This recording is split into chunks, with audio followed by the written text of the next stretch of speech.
a fairly routine-oriented person. I found it extremely therapeutic. You know exactly what you need because you've done it so many times before. It's paint by numbers. So I'm really not thinking about anything else. Anything but how to make it good and how to make it taste good. And I think that's one of the things I find so appealing about it. It's very similar to being on a shoot. You have to have a feel for shooting. There's a lot of craft to it. There's technique to it. There's technical knowledge involved.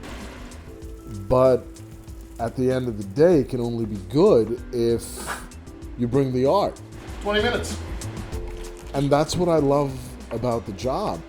Every frame that you pull the trigger on is a story in itself, and at the same time, part of a bigger story. You have to appreciate the moment and appreciate the fact of where you are and appreciate how lucky you are to be there. It's kind of cool to have a job that can also be an escape. I can't imagine doing anything else, you know. I'm right where I want to be when I'm on a shoot. That's how it should be.